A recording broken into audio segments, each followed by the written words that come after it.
Queridas hermanas y hermanos, San Agustín decía: nos hiciste, Señor, para ti, y nuestro espíritu está inquieto hasta que repose en ti. De hecho, esta frase está en la parte superior del coro, donde está el lugar reservado para mi tumba. Porque yo estoy seguro que, así como yo, ustedes sienten a lo largo de su vida que, aunque hay momentos felices, momentos de paz, de tranquilidad, no se alcanza a tener la paz completa, la paz total, la alegría plena, y siempre buscamos algo más, y esto es algo que Dios ha puesto en nuestro corazón precisamente para que tengamos el deseo de Dios, el deseo de estar con Él.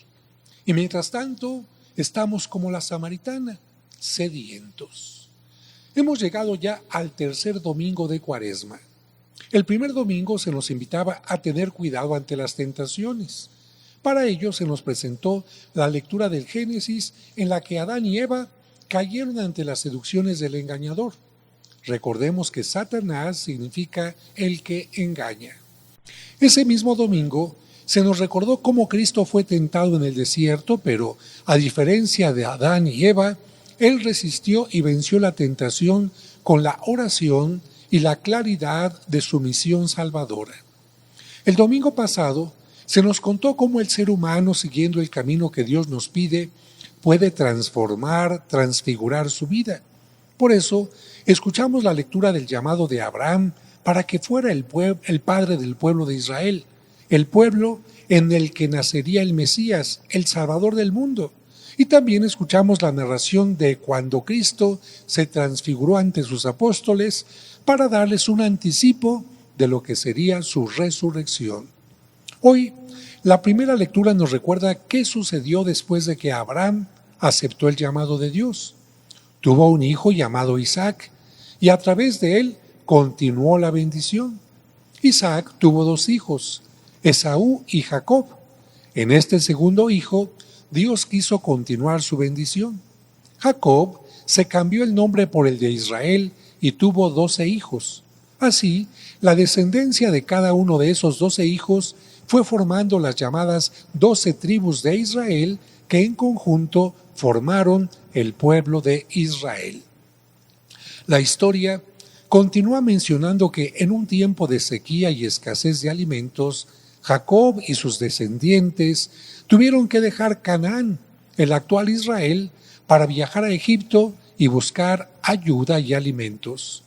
Gracias a José, el soñador, el hijo predilecto de Jacob, se pudieron quedar ahí en Egipto con la anuencia del faraón, que los recibió con agrado. Pero lamentablemente, años después, el nuevo faraón vio con malos ojos a los hebreos y pensó que podían rebelarse en su contra, por lo que para evitar esto los convirtió en esclavos y ordenó que todo judío recién nacido fuera asesinado, llevado al río. La madre de uno de ellos, para protegerlo, lo colocó dentro de una cesta en el río y fue salvado por la esposa y hermana del faraón, porque recordemos que entre los faraones se casaban con las propias hermanas para que nadie más entrara dentro de la familia. Ese niño fue Moisés, a quien años más tarde en el monte Sinaí, Dios le dio la misión de liberar al pueblo de la esclavitud. Con la ayuda del Señor, que mostró su poder, haciendo que aparecieran 10 plagas, Moisés condujo al pueblo por el desierto. Pero cuando se agotó el agua en el desierto y el pueblo sintió sed, dudó de Dios y de Moisés y se rebeló. ¿Qué hizo Dios ante esto? Sin importar la rebeldía e infidelidad del pueblo, Dios les mostró su amor dándoles agua, pero no agua encharcada, sucia o contaminada, sino agua viva que brotó de una piedra, agua viva para que el pueblo pudiera llegar a la tierra prometida. Haciendo eco a la primera lectura, el Evangelio de hoy nos muestra a una mujer que tiene mucha sed, y también se nos habla de un agua especial. Nos muestra cómo Jesús, con el deseo de calmar la sed interior de una mujer, se presenta y se ofrece a la samaritana como el agua viva que permite alcanzar la paz y la vida eterna. Pero para entender el diálogo entre Jesús y la samaritana, recordemos quiénes eran los samaritanos para que valoremos adecuadamente el acercamiento de Jesús a la mujer que nos presenta el Evangelio. Según la tradición, los samaritanos tienen raíz hebrea, es decir, son descendientes de Abraham, de Isaac, de Jacob. Son parte de las 12 tribus de Israel, concretamente descendientes del hijo predilecto de Jacob, de José, el soñador, porque José tuvo 2 hijos, Manasés y Efraín.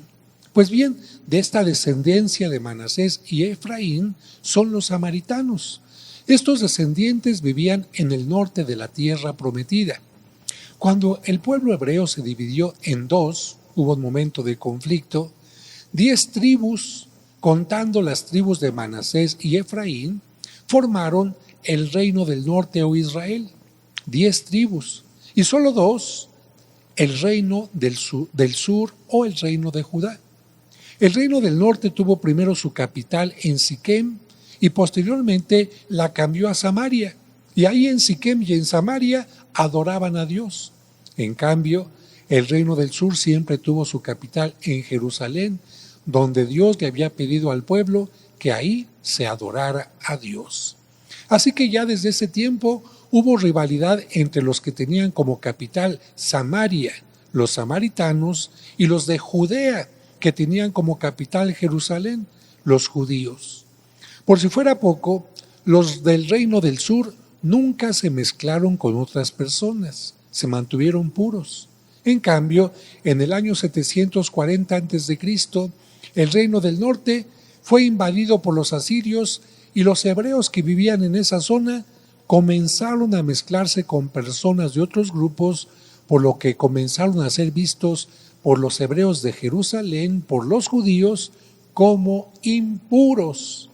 Y algo que hizo aumentar la enemistad fue que cuando se necesitó reconstruir el templo de Jerusalén, los samaritanos no quisieron ayudar, porque como ellos adoraban a Dios en Samaria, en Siquem, dijeron, no colaboramos para el templo de Jerusalén. Esto hizo que para el tiempo de Cristo existiera no solo enemistad, sino incluso odio entre judíos y samaritanos. Todavía actualmente hay grupos de samaritanos que cuando se acerca algún grupo de judíos no son bien vistos. Sin embargo, Jesús nunca rechazó a los samaritanos e incluso en una parábola llegó a poner a un samaritano como ejemplo de bondad y misericordia. Y aunque algunos le sugerían que en su camino desde Galilea a Jerusalén no pasara por Samaria, Jesús nunca discriminó a los samaritanos. Y hoy se nos recuerda que Jesús ofrece el agua viva a una samaritana. La samaritana, pensando que Jesús le hablaba del agua de un pozo común, cuestionó a Jesús diciéndole que ni siquiera tenía un cántaro para extraer agua. Pero Jesús le hizo entender que lo que le ofrecía no era un simple líquido, sino todo aquello que calma la sed de vida, la sed de amor, de justicia, de verdad. Y le hizo entender que solo en Él, en Dios, el ser humano puede sentirse saciado.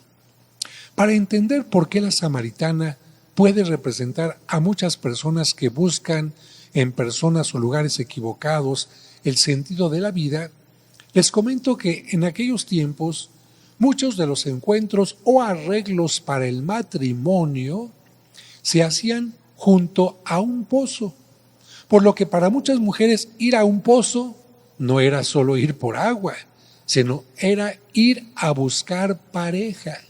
Y si ponemos atención en el Evangelio, la samaritana, ¿cuántas parejas llevaba ya? 5 parejas. Y la actual no era su marido. Como dicen en algunas partes, no tenía llenadera. O en forma sencilla, no se sentía plena, se sentía vacía, sentía que algo le faltaba. Esta historia la podemos entender de muchas formas.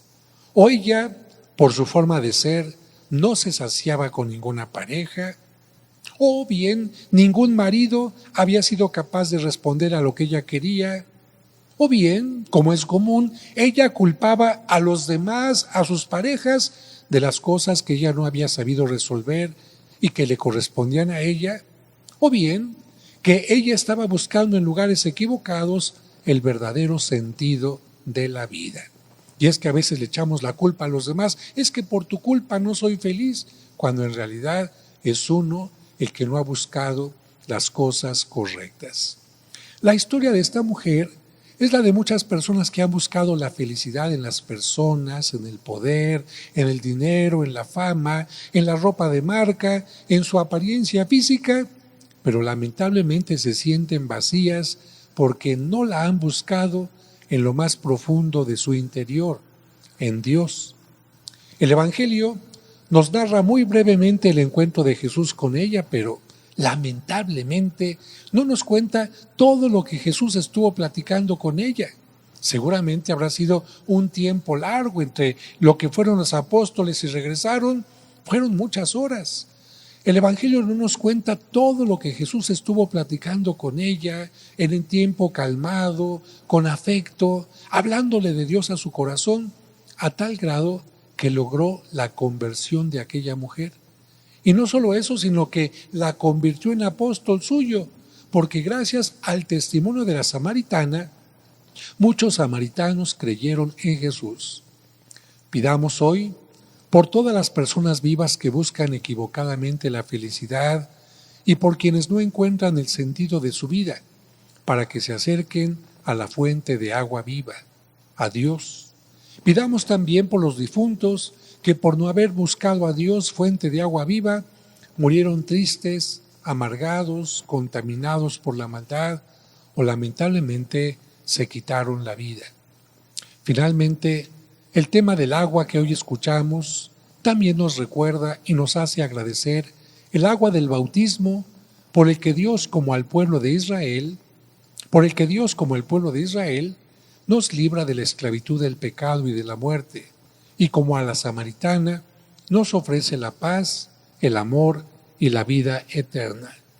Y un último punto, en mis viajes a Tierra Santa generalmente llevo a los peregrinos a lugares seguros, a donde no hay ningún peligro. Y lamentablemente no vamos a Samaria.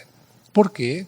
Porque en Samaria hay violencia, porque en Samaria a veces no hay respeto. Fíjense, el lugar donde está el pozo de la Samaritana está ocupado únicamente por un sacerdote que tiene más de 70 años de edad, solo. Antes que él, estuvieron religiosas y religiosos que fueron asesinados. La puerta de la iglesia actual de Samaria, una población que no es cristiana ahora, está balaceada, llenas de balas. ¿Y qué ha hecho este hombre a lo largo del tiempo que ha estado ahí? Ha hecho una iglesia increíble. La ha llenado de mosaicos, de pinturas, de íconos, para que cuando llegue alguna persona como yo me atreví a ir, encuentre un lugar de paz y de sosiego. Así que si alguno de ustedes viaja a Israel y va a Samaria, vaya con mucho cuidado, con muchísimo cuidado, quítese cualquier signo de que es usted judío, que es usted cristiano, católico, para que no tenga ningún problema. Porque incluso en la misma ciudad hay personas con armas y uno dice, caray, no me siento tan tranquilo. Pero en ese lugar hay mucha tranquilidad.